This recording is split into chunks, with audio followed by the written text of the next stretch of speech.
దేశంలోని భారీ ఉగ్రవాద కుట్రను ఢిల్లీ పోలీసులు భగ్నం చేశారు. ఈ సందర్భంగా దేశంలోని వివిధ ప్రాంతాల్లో తనిఖీలు నిర్వహించి 5గురిని అరెస్టు చేశారు. కాగా ఈ 5గురిని పోలీసులు విచారించగా అనేక కీలక విషయాలు వెల్లడయ్యాయి. భారత్లోని కొంతమంది నేతలను లక్ష్యంగా చేసుకుని వీరు ఆత్మాహుతి దాడులకు కూడా సన్నద్ధమవుతున్నట్లు తెలిసిందే. ఇక ఇందులో భాగంగా సిగ్నల్తో పాటు ఇతర చాటింగ్ యాప్లను సదరు ఉగ్రవాదులు ఉపయోగించారని ఢిల్లీ పోలీసులు తెలియజేశారు.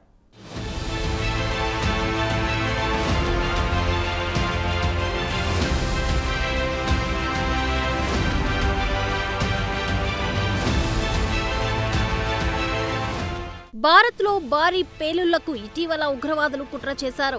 అయితే ఢిల్లీ పోలీసులకు ఈ సంగతి తెలియడంతో వెంటనే రంగంలోకి దిగారు. ఉగ్రవాద ముఠాలతో సంబంధం ఉన్న 5గురిని అరెస్ట్ చేశారు. దీంతో ఉగ్ర కుట్ర భగ్నమైంది. ఈ నేపథ్యంలో ఈ 5గురిని పోలీసులు విచారించగా అనేక కీలక విషయాలు వెల్లడయ్యాయి. భారత్లోని కొంతమంది నేతలను లక్ష్యంగా చేసుకొని వీరు ఆత్మాహుతి దాడులకు కూడా సన్నద్ధమవుతున్నట్లు తెలిసింది. దీనికోసం ఆత్మాహుతి జాకెట్లు, బాంబులు సైతం సదరు 5గురు నిందితుల సిద్ధం చేసుకున్నట్లు పోలీసు వర్గాల సమాచారం. అయితే ఈ 5గురితో దాదాపు 40 మంది క్రియాశీలక ఉగ్రవాదులు నిరంతరం చర్చలు జరుపుతున్నారని పోలీసు అధికారులు వెల్లడించారు. అయితే ఈ చర్చల వివరాలను మూడో కంటికి తెలియకుండా అనేక జాగ్రత్తలు తీసుకున్నారని పోలీసు వర్గాలు వెల్లడించాయి. ఇందులో భాగంగా సిగ్నల్తో పాటు ఇతర చాటింగ్ యాప్లను సదరు ఉగ్రవాదులు ఉపయోగించారని ఢిల్లీ పోలీసులు తెలియజేశారు.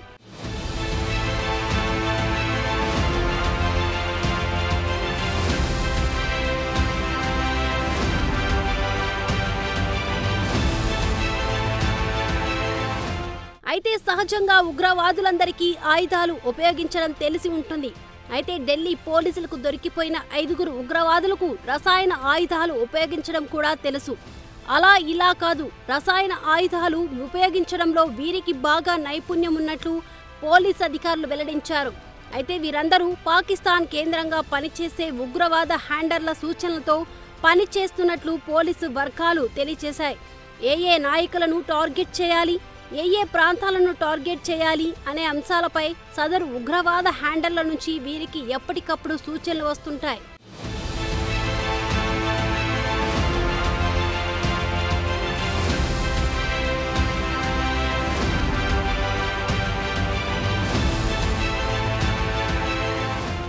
అయితే సదరు 5గురు ఉగ్రవాదులు సాధారణ సమయాల్లో జనంతో మమేకమై ఉంటారు.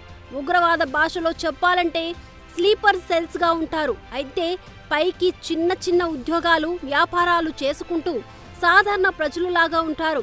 అంతేకాదు కీలకమైన ఐసిస్ స్లీపర్ సెల్ విభాగంలో కూడా పట్టుబడిన 5గురికి సంబంధాలు ఉన్నట్లు ఢిల్లీ పోలీసులు గుర్తించారు.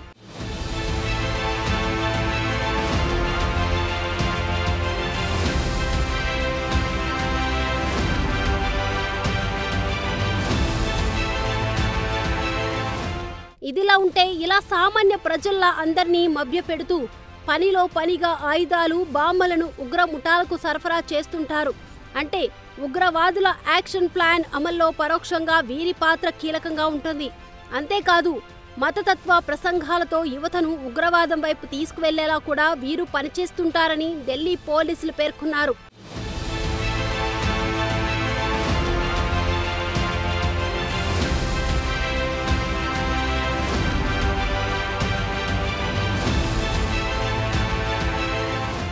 అయితే అరెస్ట్ చేసిన 5గురి నుంచి ఎంతో విలువైన సామాగ్రిని పోలీసులు స్వాధీనం చేసుకున్నారు.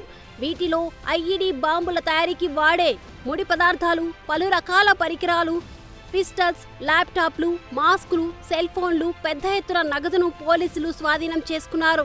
ఇదిలా ఉంటే ఈ మొత్తం ఉగ్రవాద ముఠాలో డానిష్ అనే వ్యక్తిని ప్రధాన సూత్రధారిగా భావిస్తున్నారు. ఇతన్ని రాంచీలో పట్టుకున్నారు. అయితే మిగిలిన నిందితుల్లో ఆఫ్తాబ్, సుఫియాలను ఢిల్లీలో అరెస్ట్ చేశారు. అలాగే హుజైఫా యామన్ అనే వ్యక్తిని తెలంగాణలోని నిజామాబాద్ జిల్లా బోధల్లో అరెస్ట్ చేశారు.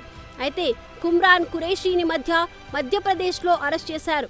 భారత్లో విధ్వంసానికి పాకిస్తాన్ కేంద్రంగా పనిచేసే ఉగ్రవాద ముఠాలు భారీ ఎత్తున ప్లాన్ చేసినట్లు కొన్ని నెలల కిందటే భద్రతా బలగాలకు సమాచారం అందింది. దీంతో ఉగ్రవాదుల ఆట కట్టించడానికి ఏర్పాట్లు చేసిన ఢిల్లీ ప్రత్యేక పోలీసు విభాగం అప్రమత్తమైంది. వెంటనే రంగంలోకి దిగింది. అనుమానం ఉన్న ప్రతి చోట తనిఖీలు నిర్వహించింది. ఇలా ఒకటి కాదు, రెండు కాదు, ఏకంగా 6 నెలల పాటు ఢిల్లీ ప్రత్యేక పోలీసు విభాగం తనిఖీలు నిర్వహించింది. ఈ నేపథ్యంలో ఉగ్రవాద ముఠాలతో సంబంధాలున్న సదరు 5గురు ఢిల్లీ పోలీసులకు దొరికారు. ఏమైనా భారత్ ఇప్పటికీ ఉగ్రవాదం పడక నీడన ఉంటుందని వాస్తవం.